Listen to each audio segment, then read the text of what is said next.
All right. What's up, everybody? It is time for our monthly live stream here at FaithWorks Marketing, where we help churches get their online presence as strong as it possibly could be to reach more people through their website, through social media, through search engine optimization, through Google Ads, and all that good stuff. Today, I am joined by the man, Mr. Jason Young, who is looking good. Jason, thanks for being here, man. I appreciate it. Yeah, thanks, And John. we actually went to seminary together, so we've been connected for a minute. That makes, man, we graduated in like '06, something like that. I finished in 2000. Oh, I finished I'm smarter than you. Well, you probably took all the advanced classes, so you stayed there a little bit longer. I did not. I took the easier ones so I could get out. Yeah. Didn't do so hot in Hebrew. Didn't do too hot in Hebrew or Greek. Or Yeah, Spanish in high school, for that matter. I took an extra minute or two. But anyway, so Jason helps churches and companies. I've got your bio here in front of me, which is really Oh impressive. no. So I'll just share it with everybody. So Jason's worked with lots of churches. Now he's serving as an author, a consultant, a coach, a professor, a keynote speaker. He's done some doctoral work in the fields of hospitality and leadership trauma, which is interesting. He's got 6 books out. And we're going to be talking about one of those today, The Comeback Effect. And JC, you're in Atlanta. Where are you living these days? On the east side of Atlanta. I'm like halfway between Atlanta and Athens. So just kind of nestled right there. All right, cool, man.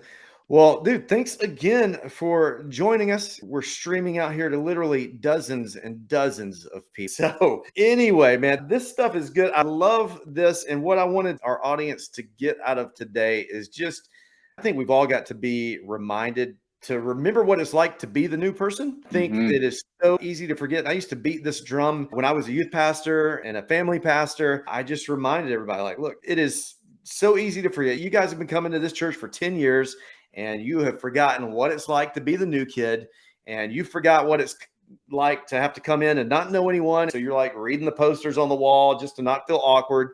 Man, I just, beat that into their heads because I'm like, look, they're going to go somewhere else if they don't feel welcome and comfortable. And they're scared out of their mind if they're coming in here not knowing anybody. So for me, I got that kind of honestly because I grew up as a pale, redheaded child with a mullet in rural Georgia. In fact, such a mullet that we ended up, my family, kid you not, ended up on the cover of both the Awkward Family Photos 2021 calendar and the Awkward Family Photos card game.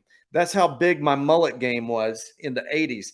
And so that did not come without some bullying and some bruises, and some picking on. So, I went to the school of hard knocks, Jason. I've seen that. Oh, yeah. Straight up stud. That's straight up stud. You can get your signed copy at Kohl's and other fine booksellers. So for me, it was kind of like the passion to make everybody feel comfortable was birthed out of me never feeling comfortable and me just being this insecure little kid that didn't have a lot of friends and wanted somewhere to belong. I found a youth group when I was in high school, and these kids were nice to me and totally changed my life. Youth pastor was awesome. The students were nice to me. They, brought me in, and I finally had friends that I trusted, and that stuck with me. So that was my philosophy in youth ministry. I guess one of my questions was just going to be, why did hospitality become such a big deal to you? Was it just always a big deal? Was it something from your family, traumatic childhood experience like me, getting picked on for a mullet?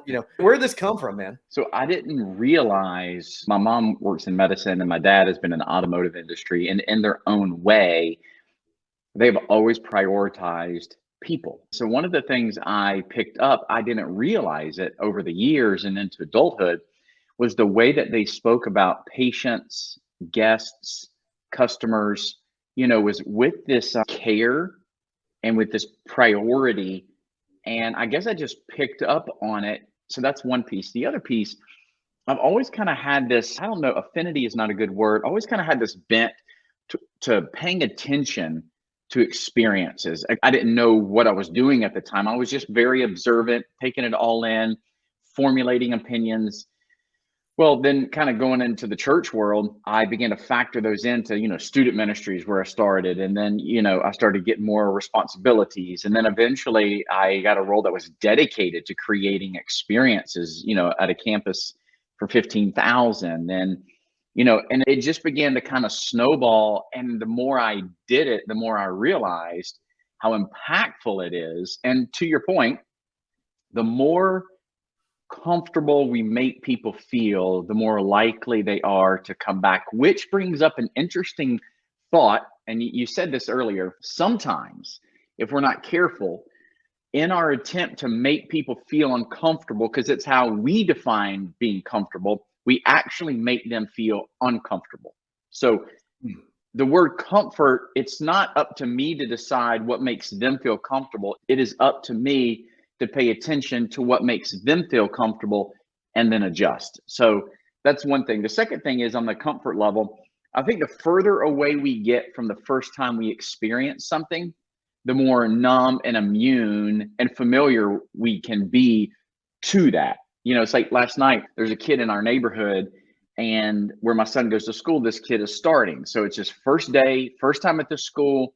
And so my son and I were talking last night, and I said, "Remember when you first started that school?" And he's like, "Yeah." I said, "Do you remember what you were most nervous about?" "Yeah, what?"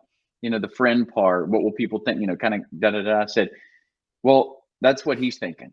I ran into him last night, he and his mom, when my wife and I were walking. I said, that's what he's thinking and feeling too. So today, when you sing, make sure that you see him, not notice, but you see him.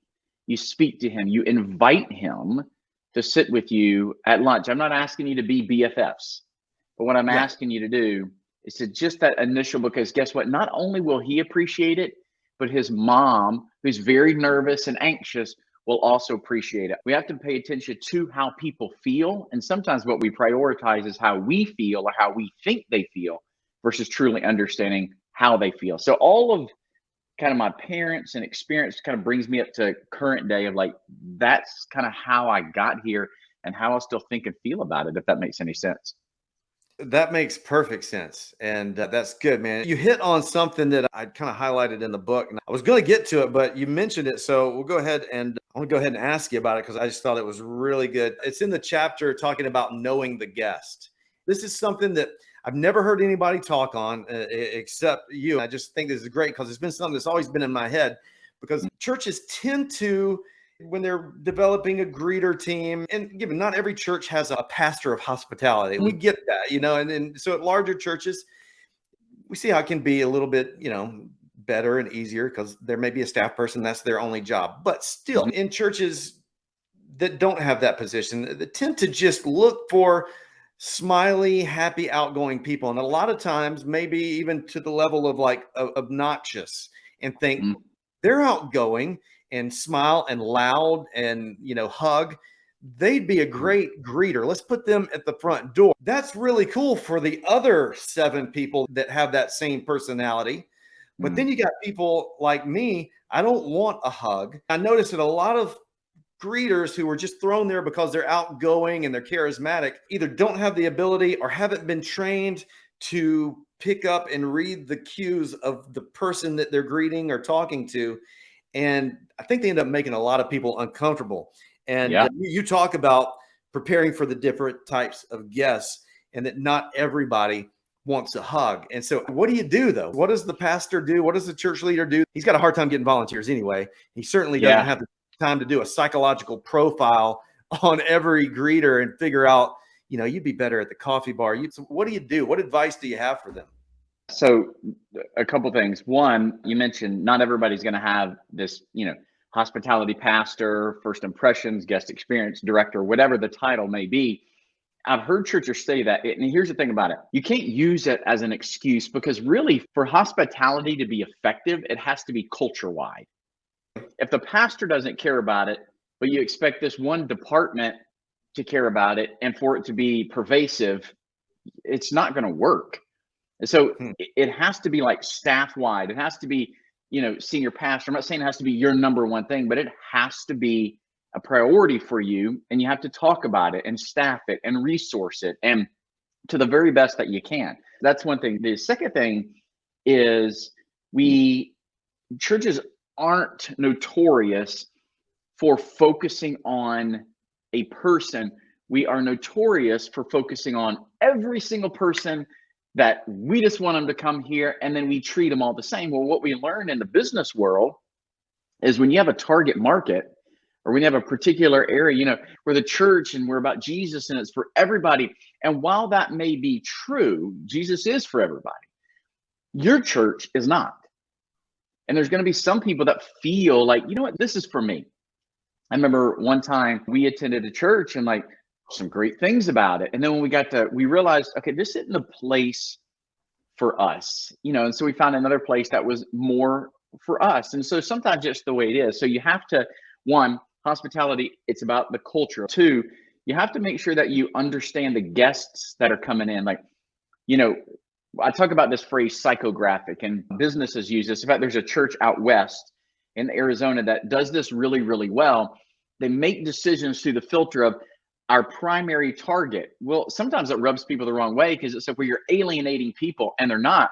They're focusing on someone in order to get the rest. So they're focusing on like a man and a father, because they know that they can, focus, that gets family and kids and spouse, things of that nature. So for them, that's their approach. So they spend time understanding the guest. What does that do for you? Well, what that does is it is guided by this question: what's best for the guest?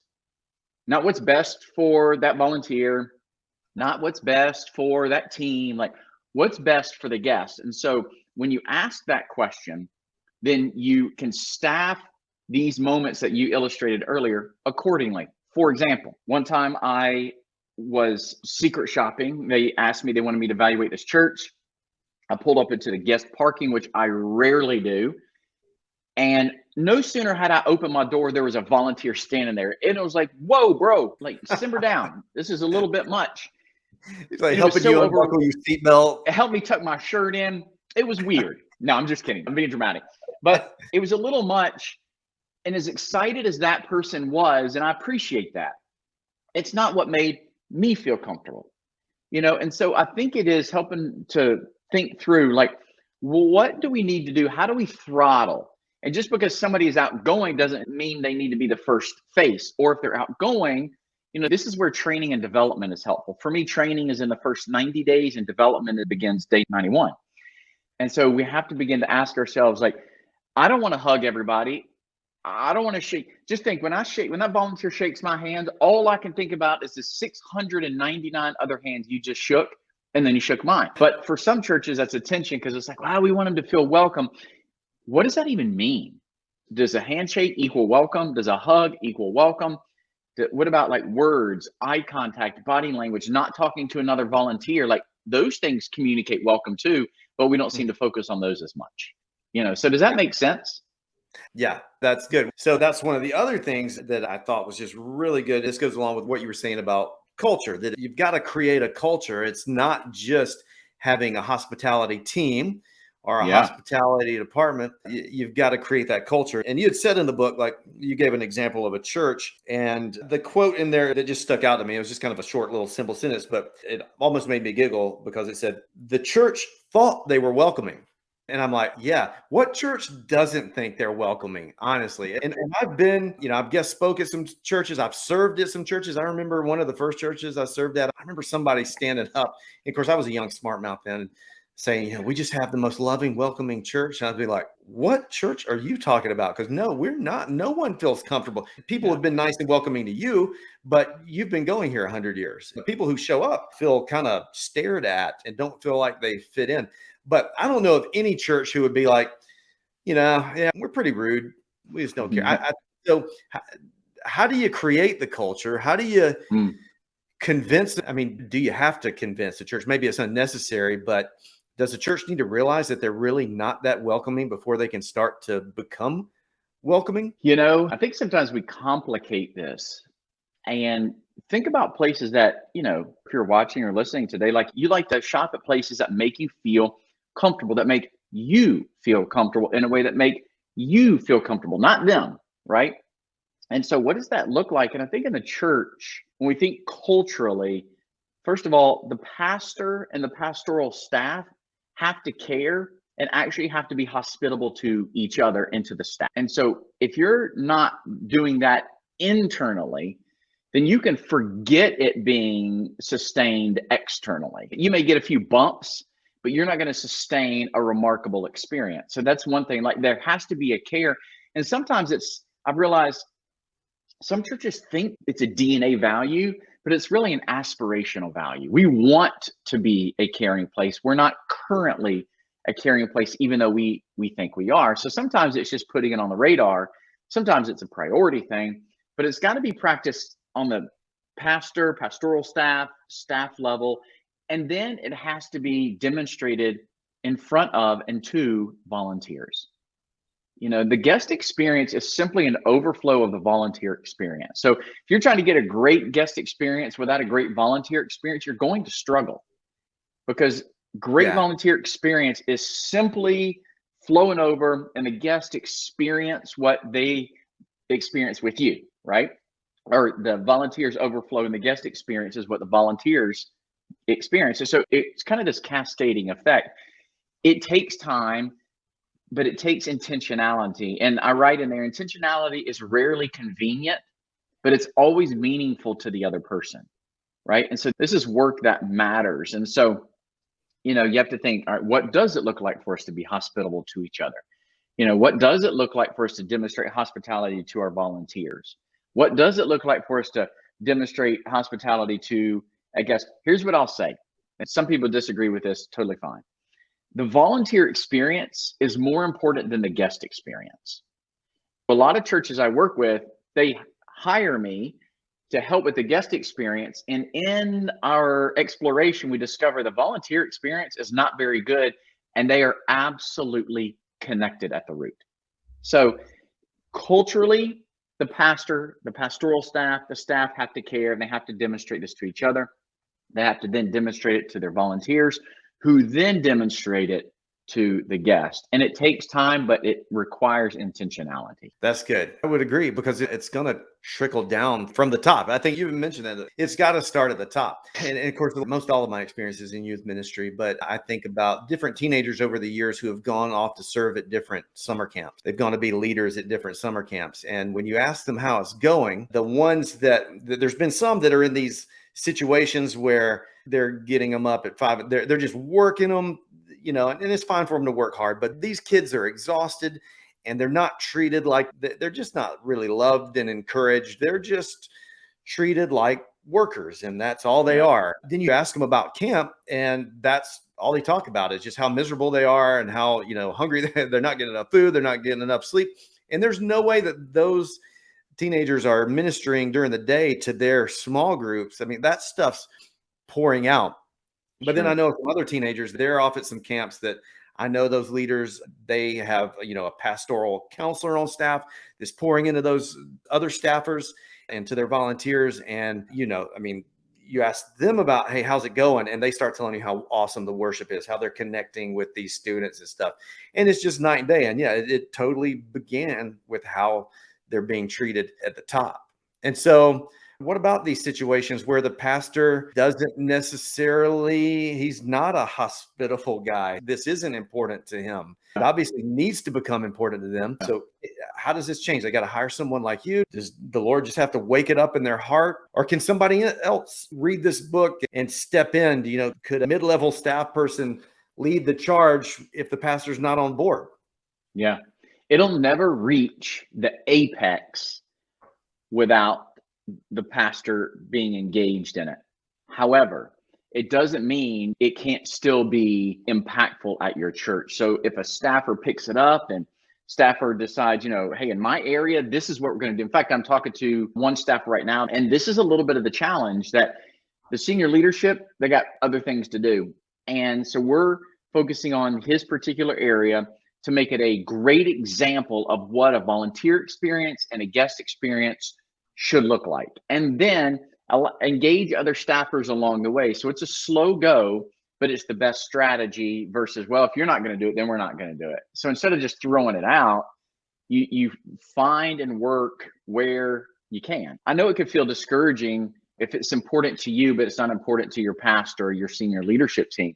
But it doesn't mean don't do it, because you could still have a great impact. And there are other staffers around you that may want to figure out, how can I do that too? So, a lot of times we think of hospitality, well, that's guest experience, first impressions, these different words, but we forget that this happens all throughout the church. For example, if you're, working with preschool, you know, hospitality to the child, hospitality to the parent, hospitality to the grandparent that are there with their kid that day, or, you think about student Yeah. ministry. So, I mean, like, this is in many, many different places. And remember this: great hospitality assumes great leadership. So if I go somewhere and I have great experience, I assume, and I may do this subconsciously, that somebody back there, a leader somewhere back there, this matters to him or to her, and they are making this a focus. Now, the flip side is also true. Bad hospitality, poor hospitality assumes poor leadership. And so when we think about our churches, if we're not, we should be the most hospitable place around. I shouldn't even have to say that, because when we think about hospitality, is really this meta narrative in the Bible, really from Genesis to Revelation. We see God demonstrated to humanity. We see humanity to humanity, really beginning with Abraham in Genesis 18. We see it throughout the New Testament. We just see it everywhere. We have to be the example of hospitality, right? So in order to do that, don't wait on a pastor to pick it up. You, as a staff person in your position, pick it up, do everything that you can, right? And then maybe talk to other staff and see if there can't be this, trickle effect, and you can impact other areas, as well. So hopefully that's helpful. I'm thinking about, like, okay, well, why? Why is this such a big deal? But I think it was Doug Fields. He was the youth pastor out at Saddleback. I think it was him who said this. Maybe not. And I'm sure other people have said it or something along these lines. But he used to always, when I would hear him speak or different podcasts or whatever, he would say, teenagers and people have to feel like they belong before they will believe. Yeah. Before they believe anything that's coming out of our mouth, before they believe the truth that we're speaking to them, before they'll believe the Bible that we're teaching them, they've got to feel like they belong. Because if they're just nervous and uncomfortable and insecure and have a bad experience, they're not hearing a word that comes out of anybody's mouth. They've got to feel like they belong before they'll believe a lot of times. And so I think that's why this is huge. You know what, John, you brought up something. Sometimes we expect people to behave a certain way, like us, when they come and experience us, right? And so when we go back to thinking about knowing the guest, and then what you just said about the belonging part, when we back up kind of from our staff roles, we have to ask the question, like, what does that even mean? Sometimes we just have to think about it personally. Like, okay, when I want to belong to, or when I belong to, what does that mean? I'm known, I'm not just noticed, I'm seen, or I feel that someone cares about me. You didn't ask this question, but this may help give context. For me, so much of this is not just based on biblical elements, it's actually based on brain elements. And if you're a staffer, a church volunteer, and you're listening, one of the reasons this is really important is actually how God made the brain. And it relates to belonging and how people feel. Remember this, that emotions drive people and people drive performance. When I say performance, I'm not saying you're performing on a stage for people to like to applaud, but you're doing things. Well, what drives that? The person. What drives the person? Emotions. Well, how do we know that? Well, when you look at a profile of the brain, in the middle of the brain is that limbic system, right? And that's where all emotions are housed. Well, the front of the brain is this prefrontal cortex, where rationale, logic is happening. Well, if there's a stimulus, so it comes into the nervous system, spinal cord, it hits the limbic system first. So we may or may not ever get whatever just happened to the front of our brain to actually logically think about it. So when people come and experience your church, they feel first. That's why emotions drive people. It's just the way the brain is made. And you're not going to change that. It's just how God made the brain. So when we think about creating these experiences, that's why when we think about the guest, we have to remember, how does a guest feel, when they come up? They are making a brain decision. I hear churches a lot say, well, we're going to speak to the heart of people. I'm like, cool. How do you do that? Well, we speak to the heart. I'm like, well, people are making decisions with their brain, and primarily the limbic system, because it's where emotions are housed. And here's the other small little part. In the limbic system, and you probably know this, and your listeners probably know this, there's an almond-shaped part of the brain called the amygdala. And the amygdala does one primary thing, and it scans for threats. Am I safe here? Am I mentally and emotionally safe here? Do you see me? Do you care about me? Are you there for me? Etc. When people come and experience our church, when a volunteer joins our team, that amygdala is scanning for threats. We all do it with each other. And if they don't feel safe, I'm out, right? That's where we get our fight, flight, and freeze, that language comes from. So when we put these experiences together, we have to think through. That's why emotions are really, really powerful, because it is driving that person. And so it's not something we argue with, it's how God made the brain. So what we do is we build these experiences to incorporate how the brain is wired and to speak to it. That's why these basic things, I see you, I'm listening to you, I validate the fact that it is nerve-wracking to come here today, or whatever it may be, because what you're doing is you're speaking to that amygdala and you're speaking to the limbic system, and you're allowing that brain to say, you're okay here. And whenever people feel like they're okay somewhere, that's the place they want to come back. And if they aren't okay, or they don't feel okay there, they don't want to come back. That's why, I think about Publix and their tagline, where shopping is they're focusing on an emotion. When you're there, it is a joy to be here. Why? They've built this system. Are they perfect? No.